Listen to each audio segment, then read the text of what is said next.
नमस्कार दोस्तों, आपका स्वागत है अपनी YouTube चैनल PFP में। आज हम बर्जर पेंट्स के बारे में चर्चा करने वाले हैं। स्टॉक हमें 5.5% नीचे आता हुआ नजर आता है, भारी गिरावट देखने को मिली है। इसका रीजन क्या है समझने की कोशिश करेंगे और एज ए रिटेलर हमें क्या करना चाहिए इसके बारे में आज हम चर्चा करने वाले हैं। सबसे पहले कंपनी के फाइनेंशियल ट्रेंड पे नजर डाल देते हैं। रेवेन्यू प्रॉफिट कंटिन्यूअसली बढ़ता हुआ नजर आता है। 2022 में ऑल टाइम हाई रेवेन्यू और प्रॉफिट रिपोर्ट किया है, जो कि क्लियरली बहुत अच्छी बात है। लेकिन एक चीज आप नोटिस कर पाएंगे, जितना ज्यादा इंक्रीज आपको रेवेन्यू में देखने को मिला है उतना ज्यादा इंक्रीज आपको प्रॉफिटेबिलिटी में नजर नहीं आता है। मतलब मार्जिन में गिरावट हो रही है, जो कि क्लियरली अच्छी बात नहीं है। रिटर्न रेशियोज के बारे में बात करें, ROE 21%, ROC 27%, ROA 11%। Return ratios तो अच्छे नजर आते हैं। लेवरेज रेशियो के बारे में बात करें, डेट टू इक्विटी 0.17 है, तो बहुत ज्यादा कर्जा है कंपनी पे, ऐसा बिल्कुल भी नहीं है। इंटरेस्ट कवरेज रेशियो 27 का है। तो लेवरेज रेशियो और रिटर्न रेशियो दोनों ही आपको अच्छे नजर आते हैं। शेयर होल्डिंग पैटर्न के बारे में बात करें, टोटल प्रमोटर होल्डिंग है 74.99%। तो जितना रखा जा सकता है उतना रखा है, मतलब प्रमोटर को पूरा विश्वास है कंपनी पे। Mutual fund 1.5%, other DII 0.2%, FII 11%, retail and other category में 11% की हिस्सेदारी है। शेयर होल्डिंग पैटर्न ओवरऑल अच्छा है। मेन होल्डिंग तो प्रमोटर के पास है और बाकी में इंस्टीट्यूशंस का आपको थोड़ा बहुत इंटरेस्ट नजर आता है। रीसेंट ट्रेंड के बारे में बात करें तो ऐसा कुछ हुआ ही नहीं है कि जिससे हम निष्कर्ष निकाल पाए, तो रीसेंट ट्रेंड के बारे में हम फिलहाल यहां पर चर्चा नहीं करेंगे।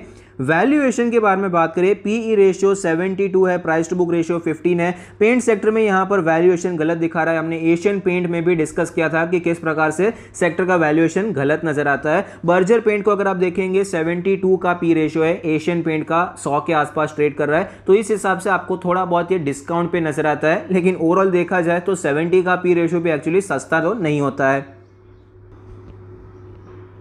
स्टॉक के चार्ट पर आप देख सकते हैं किस प्रकार से 800 के लेवल से स्टॉक हमें नीचे आता हुआ नजर आया। 550 पे एक अच्छा बेस बनाया, 700 तक चला गया, लेकिन वापस गिरावट हो रही है और उसी रेंज में स्टॉक हमें ट्रेड करता हुआ नजर आता है। फिलहाल ये स्टॉक अपने सारे मूविंग एवरेज के नीचे है। हैवी वॉल्यूम में हमें सेलिंग भी होती हुई नजर आई है। तो इसका रीजन क्या है? देखिए, एशियन पेंट्स के रिजल्ट आए थे, एशियन पेंट के रिजल्ट अच्छे नहीं आए हैं, तो अभी एक्सपेक्टेड है कि बर्जर पेंट्स के रिजल्ट भी अच्छे नहीं आएंगे, तो उसके एंटीसिपेशन में अभी से स्टॉक हमें गिरता हुआ नजर आता है। इसके अलावा कोई आपको ऐसा रीजन नहीं मिलेगा कि इतनी ज्यादा गिरावट क्यों देखने को मिली, कोई पर्टिकुलर न्यूज आपको नजर नहीं आएगी। तो फिलहाल यही एंटीसिपेशन लगाया जा रहा है कि बर्जर पेंट्स के भी रिजल्ट कोई खास देखने को नहीं मिलेंगे, क्योंकि मार्केट लीडर कंपनी के अच्छे नहीं आई है, तो सेकंड नंबर पे जो कंपनी आती है उसके भी रिजल्ट कोई खास नहीं होंगे। तो यहां पर आपको पहले से ही गिरावट होती हुई नजर आई है। और वैसे भी बर्जर पेंट टेक्निकली भी काफी ज्यादा वीक ही चल रहा था। डेली RSI 29 का लेवल है, तो काफ़ी ज़्यादा वीकनेस यहाँ पर दिखाई पड़ती है। डेली चार्ट पे कुछ इंपॉर्टेंट लेवल्स के बारे में बात करें, हमारा जो सपोर्ट नज़र आता है 550 का लेवल है और रेजिस्टेंस हमारा 610 के आसपास है। यहाँ पर आपको कंसोलिडेट करके ब्रेक डाउन देखने को मिला है,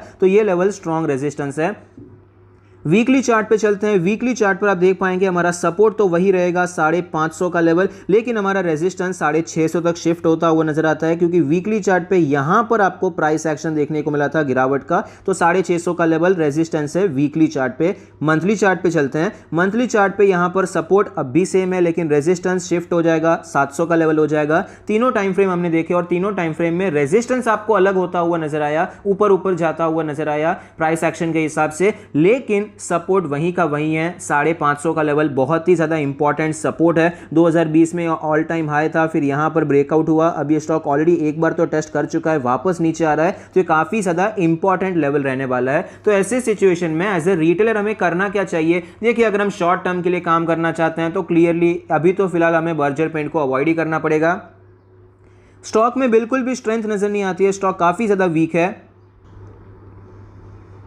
अगर हम यहां पर स्विंग ट्रेड अटेम्प्ट करना ही करना चाहते हैं तो 550 पर अटेम्प्ट करने के बारे में सोच सकते हैं, लेकिन टारगेट ज्यादा बड़ा नहीं हो सकता है। 600 का ही टारगेट हम रख सकते हैं, इसलिए मैं कह रहा हूं यहां पर अवॉइड करेंगे तो ज्यादा बेहतर रहेगा, क्योंकि 550 पे तो मिलता नहीं है। यहां पर एक बाउंस बैक आएगा, कम से कम आपको 560 570 पे खरीदना पड़ेगा। रिस्क रिवॉर्ड रेशियो बैठेगा नहीं, प्रोबेबिलिटी इतनी बैठेगी नहीं। यहां पर आप चाहे तो काम करने के बारे में सोच सकते हैं स्विंग ट्रेड के लिए, मैं पर्सनली अवॉइड करूंगा। पोजिशनल ट्रेडिंग के बारे में बात करें तो फिलहाल तो कोई खास स्ट्रेंथ हमें नजर नहीं आती है, लेकिन सेम लेवल पे स्विंग ट्रेड करने से बेहतर है आप पोजिशनल ट्रेडिंग अटेम्प्ट कीजिए। रीजन क्या है, क्योंकि स्विंग ट्रेड में तुरंत खरीदना पड़ेगा, पोजिशनल ट्रेड में हम कंफर्मेशन के बाद खरीदेंगे। अगर यहां पर जिस प्रकार का कंफर्मेशन यहां पर देखने को मिला, ये ब्रेकआउट हुआ था, इसके बाद ये स्टॉक ऊपर गया, ऐसा कुछ बर्जर पेंट में आपको नजर आता है तो हम खरीदारी के बारे में सोच सकते हैं, पोजिशनल ट्रेड यहां पर अटेम्प्ट करने के बारे में सोच सकते हैं। एटलीस्ट यहां पर कुछ नहीं तो भी आपको 2 हफ्ते का तो वेट करना पड़ेगा। यहाँ पर पोजिशनल ट्रेड है, इसलिए हम सिर्फ 2-4 कैंडल पे हम यहाँ पर डिसीजन नहीं ले सकते हैं। अगर कुछ इस प्रकार का पैटर्न बनता है तो हम यहाँ पर अच्छी खासी खरीदारी कर सकते हैं, एक अच्छा रिस्क रिवॉर्ड रेशियो हमें मिलेगा।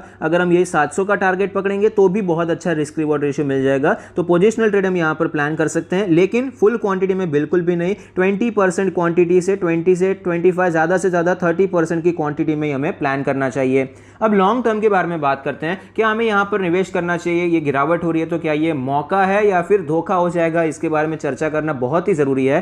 बर्जर पेंट देखिए एज अ कंपनी खराब नहीं हो चुकी है, फाइनेंशियल ट्रेंड मजबूत नजर आता है, कंपनी का जो साइकिल है वो थोड़ा सा खराब होता हुआ नजर आया है। कंपनी मतलब बिजनेस का जो साइकिल है वो थोड़ा सा हमें इफेक्ट होता हुआ नजर आता है, और सिर्फ बर्जर पेंट के साथ नहीं है, आपको ओवरऑल सेक्टर के साथ ही नजर आता है। मेन प्रॉब्लम तो मार्जिन का ही है। तो फिलहाल यहां पर आप लॉन्ग टर्म के लिए अगर एक्यूमुलेट करना चाहते हैं तो इसको एज अ अपॉर्चुनिटी लेने के बारे में सोच सकते हैं। ये जोन काफी अच्छा जोन है जहां पर एक्यूमुलेशन किया जा सकता है, और यहां पर अगर 550 का लेवल टूट जाता है तो स्टॉक आपको 500 तक भी आता हुआ नजर आ सकता है। तो गिरावट कंटिन्यू रह सकती है, ये मेंटली प्रिपेयर रहने के बाद ही आपको खरीदारी करनी चाहिए, क्योंकि टेक्निकली बिल्कुल भी मजबूत नहीं है। टेक्निकली यहां पर आपको बहुत एग्रेसिवली खरीदारी करना, सजेस्ट करना पॉसिबल नहीं हो पाएगा। लेकिन अगर हम कंपनी वाइज बात करें, फंडामेंटल्स ओवरऑल अच्छे हैं, ट्रैक रिकॉर्ड काफी अच्छा है और सेक्टर भी काफी ग्रोइंग नजर आता है, तो इस हिसाब से देखा जाए तो आप यहां पर निवेश करने के बारे में सोच सकते हैं। आई होप आपको वीडियो पसंद आता है, कुछ सीखने को मिलता है। Thank you, stay happy, happy investing.